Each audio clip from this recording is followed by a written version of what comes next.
Welcome, welcome to Morell's Man Cave, where we keep the party going. The party's going to be turned down a little bit right now. I want to have a serious conversation that needs to be had. And this ain't about no race thing. I don't care if you're black, white, Puerto Rican, or Asian. This is a conversation that too many people are not having. Those who are ahead of the ball game, congratulations. I appreciate it. Unfortunately, most people are behind the power curve. And my question for this show is, excuse me, what are the plans for you when you're no longer on Earth? Meaning, what are you passing down? I've seen too many times that family go into a financial burden due to person X, male or female, it's irrelevant to gender, are no longer here and they're beneath the earth. This person, hypothetically, is out there buying Jordans, fine dining, got to have the greatest clothes on, the greatest shoes on, the greatest pants on. They're going on trips and they're robbing Peter to pay for Paul. But God forbid, whether it be age, whether it be an accident, or whether it just be something that happens, they're no longer here. It puts a huge burden on the family. And most importantly, if they're a father or a mother, the kids are going to suffer due to the neglect of person XYZ. Let me explain a little bit more. Let me give you a scenario. In this scenario, we're going to use a male. His name is Mark. Mark is age XYZ. Throw in your own age right fast. And Mark is doing exactly what I'm telling you he's done. Mark likes to have a good time. He's very flashy. He likes fine dining. He likes to go on trips, whatever the scenario is. And Mark is no longer here. He's beneath the earth. Now, someone has to pay for this funeral. If the family's one of those type of families, they can go to the church, like, hey, church, can you help out, so forth, so on. If the church is available to help the person out, that might do a fish fry, that might do a gathering of money for the person, and that's a portion of it. Now, Mark's still no longer here, and the family's like, I don't have the money because I have my Netflix subscription, I have my this fund and that fund. Now, let's say this person has some sisters and brothers, they don't have it because they live from paycheck to paycheck. With this economy, I get it. Now they go to the cousin or family member who actually has a couple of dollars. Let's just use this person. Let's call this person Randy. Randy is trying to buy his first house ever. Randy is in his 30s or in his 40s. And Mark is no longer around. He's beneath the earth or going beneath the earth. They're like, hey, Randy, how much money do you have to contribute to putting him under the ground? And Mark is like, well, I'm trying to save up for a house right now. I really need this $1,000, $2,000, $5,000, $10,000. But the family's like, I don't have it. How we got it? We got to do this for Mark because Mark was such a staple in the family and so forth. And I'm not saying Mark isn't a staple in the family. What I'm saying is, by Mark being no longer on this earth, he's put a huge financial burden on the family by not having at the bare minimum life insurance. Mark has to pass down a bunch of Jordans. That's, let's say, hypothetically a size 12, but everybody in the family was a size 11. So those shoes are no good for everybody else.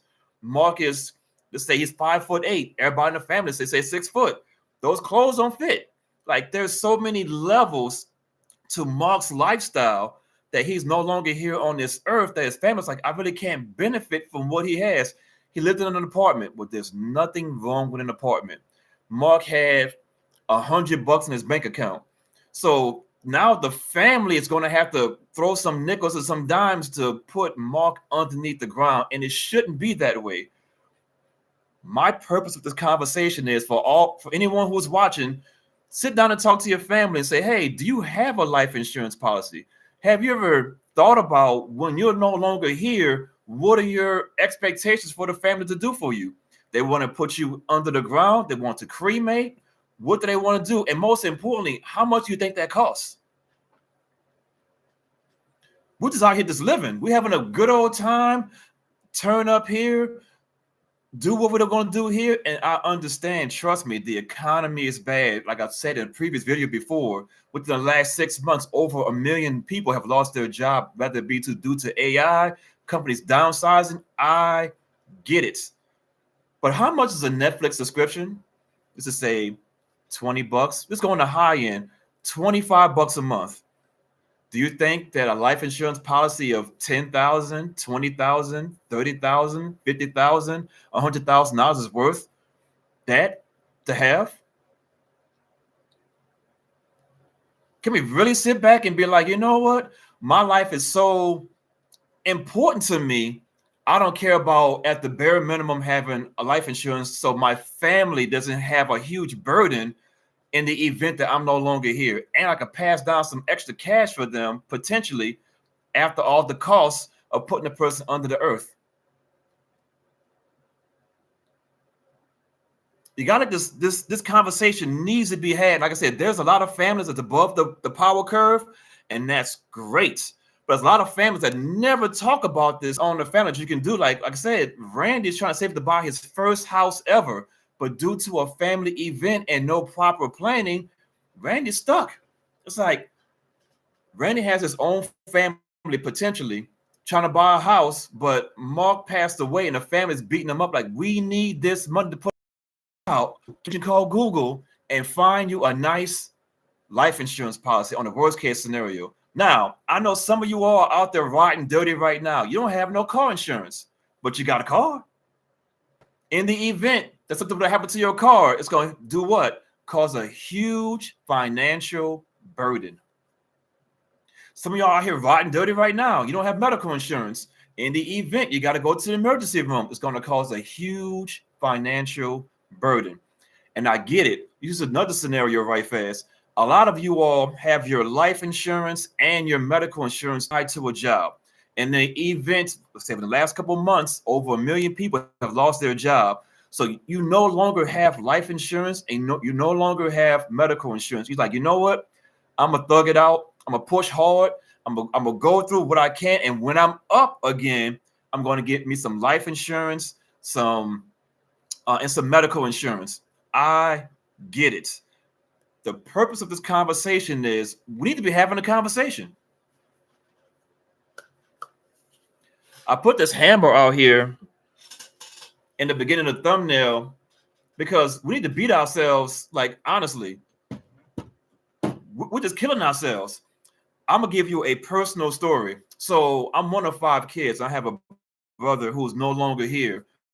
And my mom has some kind of insurance on him. To exactly what degree, I don't know. But my point of the conversation is that we wasn't going around doing fish fries, and it wasn't like, hey, we get $100 here, $1,000 here, so forth, so on. He was taken care of.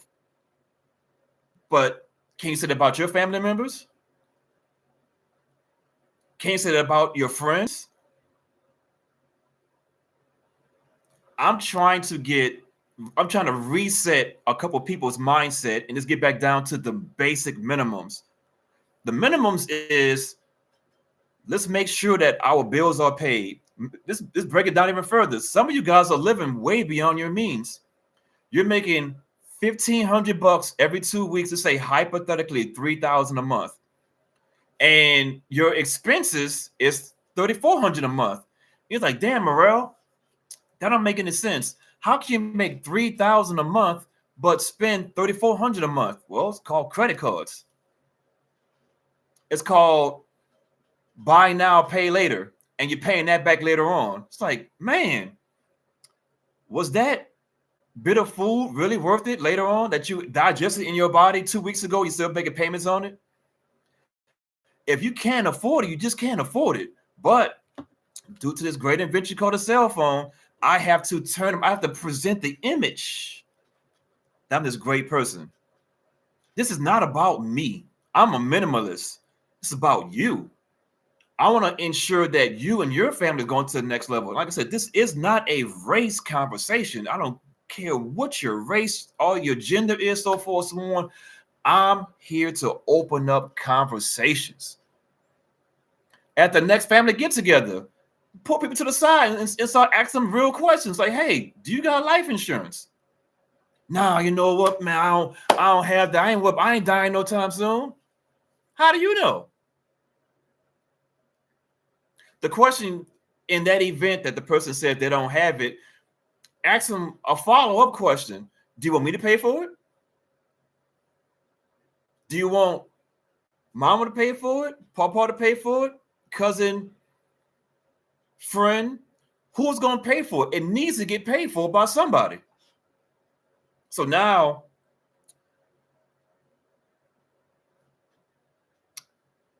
it's just such a touchy topic to talk about, and I get it, but we got to do better. I'm 47 years old, and I've been around a lot of Marines. And one thing about the military that I love the most is you get to see them at 18, 19, 20 years old. And if you're planting the right seed, you can see them grow. And you're not my Marines by any means. I call you guys the crew. This crew that's following this channel, that's following me, it's my job to point you in the right direction. I'm not trying to make no money off you guys. I'm not charging you guys for no courses. I'm not trying to get no one-on-ones and charge you guys $150 per hour. I'm not gonna put my personal phone number out there, but what I would say though is, let's talk about it. Hit me up. We could do a Zoom call. We could talk. Matter of fact, we could make it even better. We could have homework assignments. Hey, let's check up on you right fast. What's going on in your world? Oh, you told me to look online and look at these things to get to a job. Did you do it? No, I didn't do it. There comes a point like I can't hold your hand. I don't have all the answers. My purpose of this channel is to spark the conversations. We're having our own conversations. We're having a conversation about Candy Burris and Todd, Ebony K. Williams, Shakira, J-Lo, Brad Pitt. Like, we having our own conversation. We know more about celebrity lives than what's going on in our own families.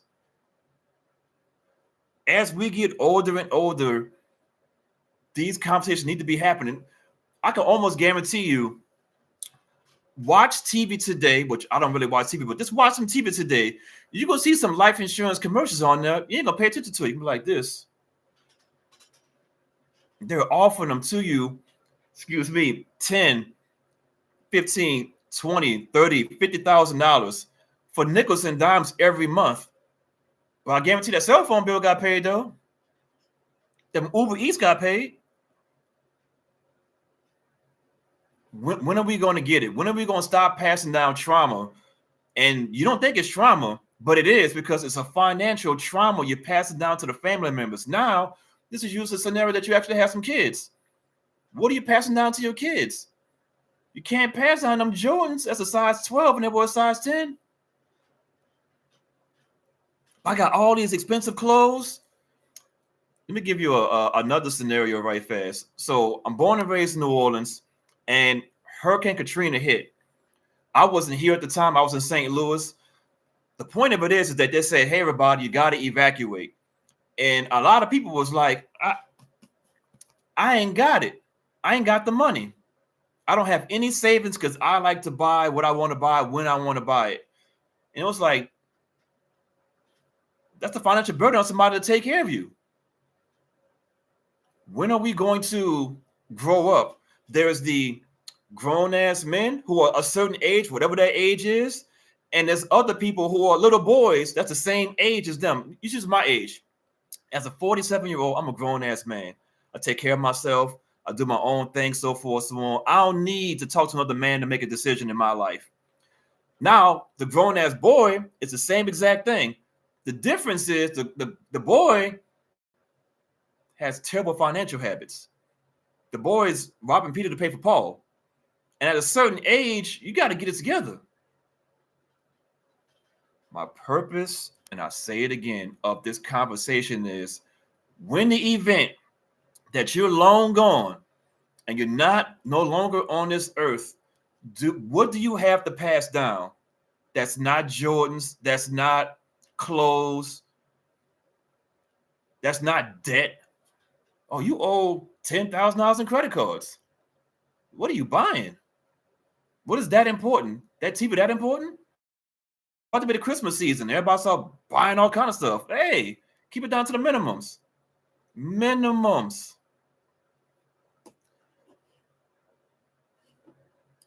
Minimums.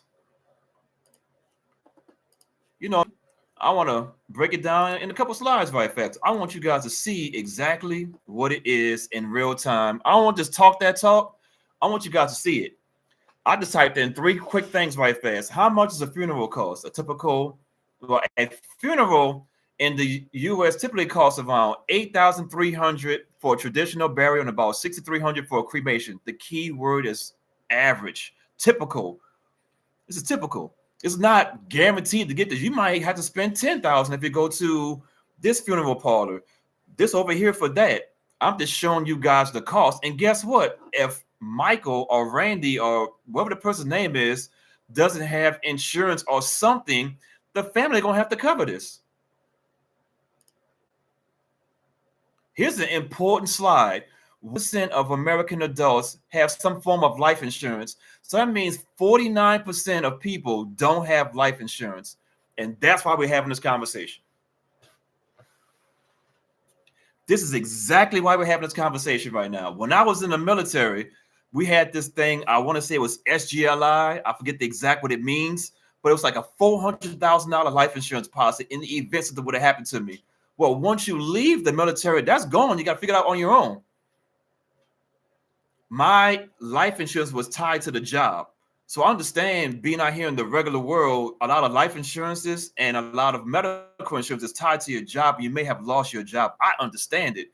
But we got to fix this number right here. If approximately 51% of American adults have some form of life insurance, that means the other 49% don't. We got to do better, ladies and gentlemen. We got to do better. And what is the average age of death? 73, 74 years old. If everything works out well, you know, medical, you're eating well, you're doing the best you can, so forth, so on, whatever that may have been. Hey, I'm just over here showing you the numbers. I'm never want to be preachy. I want to just start the conversation because the conversation really starts in your house, in your family, to your kids, to your spouse. I'm just a messenger. We got to do better. 40 years from now, in the event that you're no longer here, is your family going up? Are they stagnant?